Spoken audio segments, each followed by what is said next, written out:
بسم الله الرحمن الرحيم اعوذ باللہ من الشیطان الرجیم بسم اللہ الرحمن الرحیم وبہ نستعین۔ ہماری گفتگو لمحہ ششم کے کتاب الحدود میں انہوں نے فرمایا تھا کہ چند فصلیں، غالباً 7 فصلیں، ان میں سے 2 فصل آپ پڑھ چکے۔ آج تیسری فصل جو ہے وہ قذف کے بارے میں ہے۔ قذف کا عام طور پر یہ ترجمہ کیا جاتا ہے گالی دینا۔ خوب، تو یہاں پر بھی تقریباً یہی مطلب ہے، لیکن تھوڑے سے الفاظ تبدیل کر رہے ہیں کہ کسی کی طرف زنا کی نسبت دینا، یا کسی کی طرف لواط کی نسبت دینا، یا اسم کے اور الفاظ جو اس معنی میں صراحت رکھتے ہوں۔ ہمارے اردو میں تو اس قسم کے بہت سے الفاظ ہیں جو کہنے میں بھی شرم آتی ہے، تو بہرحال یہ اس قسم کے الفاظ کہنے کو جو ہے کیا ہے وہ قذف کہتے ہیں۔ تو جو شخص گالی دیتا ہے اس کو قاذف کہتے ہیں، جس کو گالی دی جاتی ہے اس کو مقذوف کہا جاتا ہے، اس میں مفعول کا صیغہ ہے۔ تو بہرحال اس قسم کے بندے کو ہم کہیں گے کہ یہ شخص جو ہے کیا ہے وہ قاذف ہے۔ تو جب یہ قاذف ہے تو اس کو جو ہے کیا ہے جناب حد جاری ہوگی۔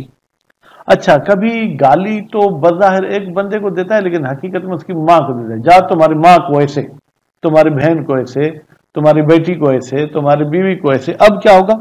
کہتے تو اس شخص کی وجہ سے اس کو حد جاری نہیں ہوگی، بلکہ اس کو حد جاری ہوگی اس عورت کی وجہ سے جس کو اس نے گالی دی ہے۔ اچھا، کبھی کبھی کوئی شخص یہ کہتا ہے کہ میں نے تیری ماں کے ساتھ ایسے کیا ہے، تو کیا دونوں طرف زنا ثابت ہوگی یا اس بندے کے لیے زنا ثابت ہوگی؟ کہتے نہیں، یہاں بھی اگر ایک مرتبہ کہتا ہے تو اس پر بھی حد قذف جاری ہوگی۔ اور حد قذف جو ہے کیا ہے کیوں جاری ہوگی؟ اس لیے جاری ہوگی کہ اس نے 4 مرتبہ تو اقرار نہیں کیا کہ اس کے لیے جو ہے کہ وہ زنا ثابت ہو جائے۔ خوب، اور اگر کوئی شخص کسی کو کہتا ہے کہ ہاں جاؤ زانیہ کے بیٹے، تو یہ بظاہر تو اس کی ماں کو گالی ہے، لیکن حقیقت میں اس کے باپ کو بھی گالی ہے۔ تو ہو سکتا ہے کہ اس کو اس کی وجہ سے جو ہے کہ وہ 2 سزائیں ملیں۔ اس کے بعد پھر مزید جو ہے کیا ہے بحث انشاءاللہ اگلے درس میں پڑھیں گے۔ ابھی ہم چلتے ہیں فصل الثالث، تیسری فصل۔ کس کی تیسری فصل؟ کتاب حدود کی، فی القذف، قذف کے بارے میں ہے۔ وہ ہوا یہ قذف کیا ہے؟ الرمیو بزنا، نسبت دینا زنا کی یا لواط کی، مثل قولہی کی ضمیر قاذف کی طرف پلٹائیں۔ قاذف کہاں سے آیا؟ یہ قذف سے لے لیں۔ مثلا وہ کیا کہتا ہے؟ زنیت بالفتح، زنیتو پڑھیں گے پھر تو واحد متکلم کا صیغہ ہو جائے گا۔ زنیت یعنی واحد مذکر حاضر کا صیغہ ہے، یعنی تو نے زنا کی ہے، او لط تو نے لواط کی ہے۔ یہ لط لام پر ضمہ کیوں آ گیا؟ اس لیے کہ یہ لات یا لطو قال یقولو میں سے ہے، تو چھٹے صیغے کے بعد فعل ماضی میں فاعل فعل مضموم ہو جاتی ہے۔ لط تو نے لواط کی ہے، او انت زانن یا تو زنا کرنے والا ہے، ٹھیک ہے جناب، او لاعت یا تو لواط کرنے والا ہے، وہ شبہ ہی یا اس قسم کے اور الفاظ، من الالفاظ الدالت علی المقذوف، یعنی وہ الفاظ القذف جو دلالت کرتے ہیں قذف پر، مع صراحت، البتہ ساتھ ساتھ میں بالکل واضح طور پر وہ گالی پہ دلالت کریں، والمعرفت، اور ایک شرط یہ ہے کہ جو گالی دیتا ہے وہ ان الفاظ کی معنی بھی سمجھتا ہو۔ عام طور پر ہم نے دیکھا ہے کہ جب کوئی نئی زبان سیکھتے ہیں تو وہ پہلے گالی سکھاتے ہیں۔ اب سیکھنے والے کو تو پتہ نہیں کہ گالی سکھا رہا ہے یا کچھ اور، تو کہتے ہیں کہ والمعرفہ معرفت القاذف، یعنی قاذف کو معرفت ہونی چاہیے۔ کس کی معرفت ہونی چاہیے؟ بموضوع لفظ، کہ اس لفظ کے لیے کیا معنی ہے، یہ لفظ کس معنی کے لیے وضع کیا گیا ہے۔ بأی لغت کان، جو بھی زبان ہو، عربی ہو، انگلش ہو، سندھی، اردو، پشتو، بلوچی، جو بھی ہو۔ وَإِن لَمْ يَعْرِفْ الْمُوَاجِهِ معنی ہو، اگرچہ آمنے سامنے والا اس کی معنی نہ بھی جانتا ہو. مثلا ہم دوسری زبان والے کو دیکھ کے اپنی زبان میں بھی گالی دیں تو اگر کورٹ میں معاملہ جائے گا چونکہ میں گالی کی معنی سمجھتا ہوں تو وہ مجھ پر جو ہے کیا ہے وہ سزا جاری ہوگی. وَلَوْ كَانَ الْقَائِلُ جَاهِلًا بِمَدْلُولِهِ اگر گالی دینے والا جاہل ہے بِمَدْلُولِهِ اس گالی کی معنی سے. اب کیا کریں؟ فَإِنْ عَرِفَ أَنَّهُ يُفِيدُ فَائِدَةً يَكْرَهُهَا الْمُوَاجِهُ اگر یہ بندہ معنی تو نہیں جانتا لیکن اتنا اس سامنے والے کے چہرے سے عرف پہچان لیتا ہے انہو کہ یہ لفظ فائدہ دیتا ہے ایک ایسا فائدہ یکرہا جس سے نفرت کر المواجہ سامنے والا عذر تو بھی اس کو جو ہے کیا ہے تعذیر ہوگی, حد جاری نہیں ہوگی, تعذیر ہوگی. وَإِلَّا فَلَا لیکن اگر یہ اتنا بھی نہیں جانتا کہ سامنے والا آیا اس کو برا سمجھتا ہے یا نہیں فلا تو پھر حد بھی جاری نہیں ہوگی اور اس پر تعذیر بھی جاری نہیں ہوگی. او قال یا اور گالی کا طریقہ قال کوئی باپ کہتا ہے لوالدہ ہی اپنے بیٹے کے لیے الذی اقر بہ جس بیٹے کا یہ اقرار کر چکے کہ یہ میرا پیارا بیٹا ہے لست ولدی تو میرا بیٹا ہی نہیں ہے. او لست لابیک یا کہتے تو اپنے باپ کا بیٹا نہیں ہے یا کہتے زنت بک امک اس کا لفظی ترجمہ تو اچھا نہیں ہے تیرے ساتھ تیری ماں نے زنا کی لیکن اس کا اصل مطلب یہ ہے کہ تمہاری ماں نے تمہیں زنا سے جو ہے کیا ہے جنم دیا ہے. وَلَمْ يَكُنْ قَدْ أَقَرَّ بِهِ خوب تو اگر ایسے کہے ٹھیک ہے تو اس کی الگ چیز ہے. وَلَوْ لَمْ يَكُنْ یہ لو میرے کتاب میں نہیں ہے. وَلَوْ لَمْ يَكُنْ قَدْ أَقَرَّ بِهِ لیکن اگر اس نے اقرار ہی نہیں کیا تھا اس بچے کا لَكِنَّهُ لَاحِقٌ بِهِ شَرًا لیکن یہ بچہ ملحق ہوتا ہے اپنے باپ کے ساتھ شرعی طور پر بغیر اقرار کے بھی. خوب فَكَذَلِكَ تو بھی ایسے ہی ہے. ایسے ہی ہے کا مطلب کیا ہے یعنی پھر بھی گالی ہے. اب اس پر حد جاری ہونی تھی لیکن لہو دفع الحد باللعان لیکن اس صورت میں عدم اقرار والی صورت میں یہ شخص اس حد کو ٹال سکتا ہے. کیسے؟ لعان کرے اور کہے کہ یہ میرا بیٹا نہیں ہے. بخلاف المقر بہ بخلاف اس بچے کے جس کا اقرار کیا گیا ہے.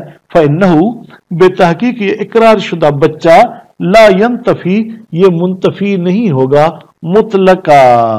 مطلقہ کا مطلب ہے اب لعان کرے یا نہ کرے اب یہ بچہ جو کہ وہ منتفی نہیں ہوگا. وَلَوْ قَالَ لِآخَرْ غیر ولدی اچھا اپنے بیٹے کو اب گالی نہیں دیتا کسی اور کو یہ شخص کہتا ہے زنا بک ابوک بھائی تو حلال طریقے سے پیدا نہیں ہوا تیرے باپ نے زنا کی اس کے بعد تو وجود میں آیا. یا یہ کہتے یبن زانی اے زانی کا بیٹا یعنی کیا یعنی تیرا باپ نے حلال طریقے سے تجھے پیدا نہیں کیا. حد تو اس گالی دینے والے کو حد جاری ہوگی لیکن اس بچے کی وجہ سے نہیں بلکہ للاب کیونکہ حقیقت میں اس نے گالی تو اس کے باپ کو دی ہے خاصہ صرف باپ کی وجہ سے اس کو حد ہوگی. لأنه قذف له اس لیے کہ اس قاذف نے گالی دی ہے لہو اب کو دون المواجہ اس بچے کو تو کوئی گالی نہیں دی ہے. لأنه لم ينسب الیہ فعلا اس لیے کہ اس نے اس بچے کی طرف وتی کی یا جو زنا کی نسبت نہیں دی. لیکن ہاں تھوڑے بہت جوتے بچے کی وجہ سے بھی لگیں گے لیکن یعذر اللہ باپ کی وجہ سے حد جاری ہوگی بچے کی وجہ سے تعذیر ہوگی. کما سیاتی جیسے کہ ان قریب یہ بات آئے گی. بھائی کیوں تعذیر ہوگی؟ لتعزیہ بہی اس لیے کہ اس بچے کو اذیت ہوئی ہے بہی یہ لفظ سن کر. اگر گالی دینے والا کہتا ہے کیا کہتا ہے زنت بک امک تیری ماں نے تجھے زنا کے ذریعے وجود دیا ہے یا یبن زانیہ اے زانیہ کے بیٹے تو حد للام اس کو اس ماں کی وجہ سے جو ہے کیا ہے حد جاری ہوگی کیونکہ اس نے زنا کی نسبت ماں کی طرف دی ہے. وَلَوْ قَالَ یبن زانیین اگر یہ شخص کہتا ہے کہ اے دو زانیوں کے بیٹے یعنی اس کے باپ کو بھی زانی کہتا ہے اس کے ماں کو بھی زانی فلہما تو اس پر جو ہے کیا ہے دو حدیں جاری ہوں گی ایک باپ کی طرف سے ایک ماں کی طرف سے. وَلَوْ قَالَ اور اگر یہ شخص اس بچے کو یہ کہتا ہے وَلِدْتَ مِنَ الزِّنَا تو زنا سے پیدا ہوا ہے فظاہر القذف للابوین یہاں پر بھی ظاہر یہی ہے کہ اس نے ماں باپ دونوں کو جو ہے کیا وہ گالی دی ہے. لأن تولدہ، اس لیے کہ اس بچے کا پیدا ہونا، کہتا ہے نا کہ تو زنا کے ذریعے پیدا ہوا، تو یہ اس کا بچے کا پیدا ہونا انما یتحقق، یہ متحقق ہوتا ہے بہما، اس عورت اور مرد کے ذریعے، یعنی پھر دونوں نے زنا کی ہے. وقد نسبہ، اور اس گالی دینے والے نے بچے کی نسبت یہ زنا کی طرف. فیقوم بہما، تو گویا کہ یہ ایک گالی دو گالی کے قائم مقام ہو جائے گی، گویا کہ ماں کی طرف بھی گالی ہے، باپ کی طرف سے بھی. ویثبت الحد لہما، اور حد ثابت ہوگی اس گالی والے کے لیے اس ماں باپ کی طرف سے.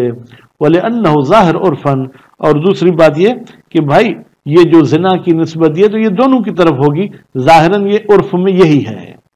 وفی مقابلت ظاہر، اس ظاہر کے مقابل میں ایک اور احتمال ہے، کونہ قذفا للام خاصہ، بھائی یہ جو اس کو کہتا ہے کہ زنا کے بیٹے زانی ولد زنا، یہ حقیقت میں اس کی ماں کی طرف گالی ہے، لاختصاص بالولادہ، اس لیے کہ ماں اکیلی جو ہے کیا ہے وہ بچے کو جنم دیتی ہے، ظاہراً باپ کا اس میں کوئی دخالت نہیں ہے. ویضعف، کہتے ہیں یہ جو احتمال تھا کہ صرف ماں کو گالی، یہ ضعیف ہے. بأن نسبته الیہما واحدۃ، بے تحقیق اس بچے کی نسبت ماں باپ کی طرف ایک ہی ہے. والاحتمال قائم فیہما، اور اس بچے کا ہونا یہ قائم ہے دونوں کی طرف سے، یعنی باپ کو بھی گویا کہ گالی ملی ہے اور ماں کو بھی گالی ملی ہے، ٹھیک ہے. اور ہو سکتا ہے کہ یہ بچہ شبہ کے ذریعے ہو، فلا یختص احدہما بہ، تو نتیجے میں ماں باپ میں سے کوئی ایک مخصوص نہیں ہے اس بچے کے لیے، بلکہ بچہ دونوں کا ہے.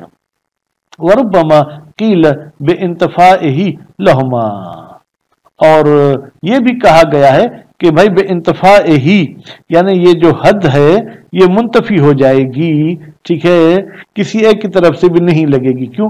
لقیام الاحتمال، اس لیے کہ احتمال ہے، پتہ نہیں ماں کی طرف سے اس کو حد جاری ہوگی، باپ کی طرف سے، بنسبت لکل واحد، جہاں بھی ہر ایک کے لحاظ سے احتمال ہو رہا ہے، وہ ہوا دارع للحد، یہ احتمال اور شبہ ہونا یہ دور کر دیتا ہے حد کو، اذ ہو شبہتن، اس لیے کہ یہ احتمال بھی ایک شبہ ہے. والاقوال، لیکن قول قوی پہلے والا ہے کہ اس بندے کو دونوں کی طرف سے حد جاری ہوگی. الا ان یدعا الاکراہ او شبہ، یا الا ان یدعی، مگر یہ کہ یہ گالی دینے والا دعویٰ کرے کہ اس مرد نے عورت کو مجبور کیا تھا، یا اس عورت کو شبہ ہوا تھا، فی احد الجانب فینتفی حدہ، تو اس ایک طرف والے کی حد جو ہے کیا ہے وہ منتفی ہو جائے گی. ومن نسب زنا الی غیر المواجہ، اور وہ بندہ جو نسبت دیتا ہے زنا کی لیکن اپنے سامنے والے کو نہیں بلکہ کسی اور کو، کالامثلۃ السابقہ، جیسے کہ گزشتہ مثالیں گزر چکی کہ کبھی بچے کے ماں کو گالی دیتا تھا کبھی باپ کو. فالحد للمنسوب الیہ، تو حد اس بندے کو اس منسوب الیہ کی طرف سے لگے گی. ویعذر للمواجہ، لیکن مواجہ کو بھی تکلیف ہوئی ہے، اس کی وجہ سے اس کو تعذیر ہوگی. ان تضمن شتمہ، البتہ اگر ایسی گالی ہے کہ جو اس مواجہ کو بھی گویا کہ ایک قسم کی شتم کی ہے، شتم یہاں اذیت کی معنی میں ہے، یا شتم اور اذیت دونوں کو ایک ہی معنی میں لے ہو، یہ ضمیر جائے گی مخاطب اور مواجہ کی طرف. کما ہوا ظاہر فی الجمیع، جیسے کہ تمام گالیوں میں یہی چیز ظاہر ہے کہ سامنے والے کو بھی تکلیف ہوتی ہے. ولو قال لامرأۃ، اگر کوئی شخص کہتا ہے ایک عورت کو، زنیت بک، میں نے تیرے ساتھ زنا کی ہے، وہ تو من الاکراہ، احتمال ہے کہ اکراہ ہوا ہو، فلا یکون قذفا لہا، تو نتیجے میں یہ اس عورت کو قذف نہیں ہے. اچھا اکراہ کس نے کیا ہے؟ یعنی ممکن ہے کہ اکراہ اس کو عورت نے کیا ہو، گولی کے زور پر یہ کام میرے ساتھ کرو. لأن المکرہ غیر زان، اس لیے کہ جس کو اکراہ کیا جائے اس کو زانی نہیں کہا جاتا. وہ مجرد الاحتمال، صرف یہ اکراہ والا احتمال کافی، یہ کافی ہے، فی سقوط الحد، کہ اس بندے سے حد جو ہے کہ وہ ساکت ہو جائے. سواء ادعاء القاذف ام لا، چاہے اکراہ کی دعویٰ قاذف کرے چاہے نہ کرے. لأنه شبہۃ یدرأ بها الحد، اس لیے کہ یہ اکراہ بھی ایک شبہ ہے جس شبہ کے ذریعے حد ٹل جاتی ہے، تو نتیجے میں حد جاری نہیں ہوگی. وصلی اللہ علی محمد وآل محمد.